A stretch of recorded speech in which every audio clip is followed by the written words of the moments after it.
Welcome back. A lot of us have been feeling more stressed than ever during this pandemic. But what if we could use our minds to stress proof our bodies? In our new book, The Mind Body Cure, Heal Your Pain, Anxiety, and Fatigue by Controlling Chronic Stress, our next guest shows us how to do just that. So please welcome to the show, author and doctor Pawa. Welcome to the show. Thank you. Pleasure to be here. Dr. Pawa, I want to start off with this because there are so many books talking about the connection between mind and the connection between body and how they're one and the same. But you say that they are missing one key component. And with this gap, you fill that gap in with this book. Can you explain? Yes, there's a lot. There's a lot of information and research about how stress causes disease. So that's not new. What I wanted to introduce to people was the new concept that stress causes disease in the body because of a dysfunctional nervous system. So I wanted people to learn, yes, they have a nervous system and it's a very complicated, complex system, but I wanted to simplify it.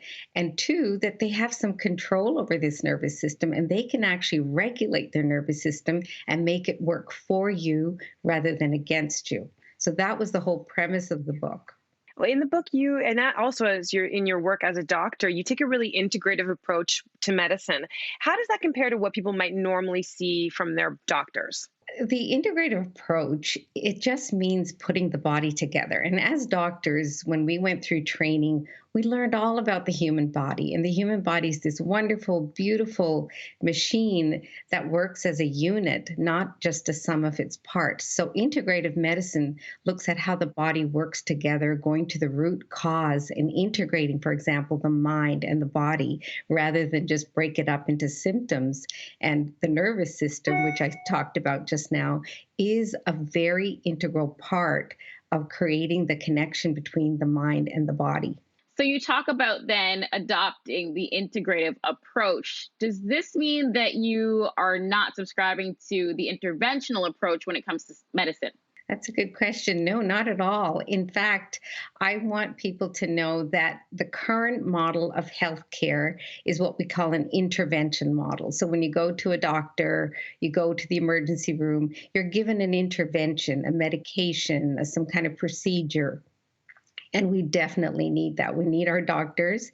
What I'm introducing is prevention as well. And patients need to reclaim and restore their health by learning about their nervous system, learning that they have some control over their body and they can learn to regulate their nervous system and prevent some of the diseases.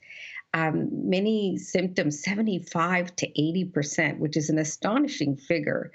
The number of symptoms that come into a doctor's office that are related to chronic stress and anxiety or too much cortisol and adrenaline, the hormones of stress, well, those can be largely controlled by a patient.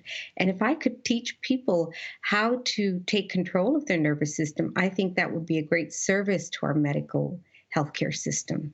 Well, one of the suggestions you remind us in the book is about how the power of breathing. And you say that we can actually reset our nervous systems and reduce stress through breath work. And in particular, there's a technique that you call BMW. Take us through that. Breathing resets our nervous system. That's one of the most vital things. If you could learn anything, learn how to breathe properly. So inhaling through your nose and then holding it for 5 seconds and then exhaling. That slows down the heart rate, improves oxygen to your blood. It lowers your blood pressure. It even improves blood flow to your gut. So many things happen physically when you just breathe properly using the vagus nerve. So breath is one of the most vital pieces to reset your nervous system. So the M is for mindfulness. That means bringing your mind into focus. So put your attention on your breath, and that slows down the brain waves. And your mind then is just focused. Instead of that incessant chatter, your mind is now focused on the breath. So now you're integrating your breath, your physical resetting, and your brain is now being reset. And then if you combine it with a word, you could pick a word like amen, om, peace, whatever resonates with you, and put the three together. So it would look like this. You would inhale, hold for 5 seconds, and then exhale, and make your exhale longer than the inhale. And as you're exhaling, say the word silently in your mind. Just by doing that, science has shown that it changes the brainwave patterns, but more importantly, it turns off your cortisol and adrenaline, taking you out of fight or flight and into rest and repair. There has been a lot of talk about gut health, but you say that gut health and healthy digestion also and actually starts in the mind. How so? Well, that's a really intriguing piece of information for most people. They think that digestion begins once you put some food into the stomach.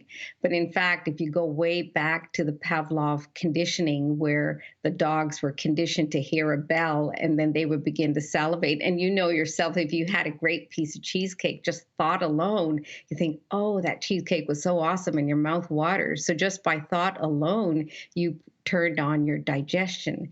And that's what I mean by when we're mindful, when we eat, we're in rest and repair or rest and digest. You will digest foods better when you're not in fight or flight. You're in your body, you're using all your senses, and your digestion then begins to use the mind component, the memory of the juices that you use to digest that food.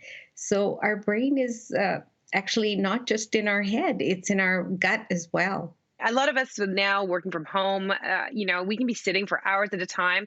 And a lot of times it's hard to squeeze those workouts in. But you say that when it comes to our body, it really is a kind of use it or lose it sort of situation. So let's talk about why that's important to know. When you don't use your muscles, if you're the sitting is the new smoking, right, ladies? So if you don't use your muscles, you don't use it, you lose it. It's because the brain starts to sense that if the muscles are not being used, there's no signal coming from the muscle going back up to the brain. So I talk about the mind-body connection, but there's a very profound body-mind connection as well. So if you don't use it, you lose it because your muscles are not sending the signals to the brain. So the brain says, oh, I don't need to send blood supply and neurological supply to that muscle. She's not using it. So you become very deconditioned quickly. So make sure you take breaks in your day and go do something brisk and raise your heart rate and get the exercise going. So a lot of people watching this today are could be struggling with stress levels that they've never experienced before. So if there's one piece of advice that you could give that they could start implementing today, what would that be? So the first thing to do is learn the BMW meditation, because that will slow down the body. So the breathing, the mindfulness, and the word. And the second thing is learning how to regulate your mind. And a very easy formula is the soda technique. So that stands for stop, observe, detach, and affirm. And what we can tell you about that is your mind is constantly thinking about thoughts. It's 60,000 thoughts a day. So if you want to change how you're feeling, you have to change your thoughts, change your mindset, change your health. So stop and observe. That ability to observe yourself is called metacognition. And when you observe yourself, you start noticing, oh my goodness, these are all fear-based thoughts. We can detach from them. The D is for detach from the fear-based thoughts and affirm some new trust-based thoughts. And when you start doing that and you make it a practice, you start changing the neural circuits in your brain and you show up differently. So many takeaways from this conversation. Dr. Pawa, we want to thank you so much for your time. Thank you, ladies. The book is called The Mind Body Cure. It's available everywhere. Don't go anywhere. We'll be right back.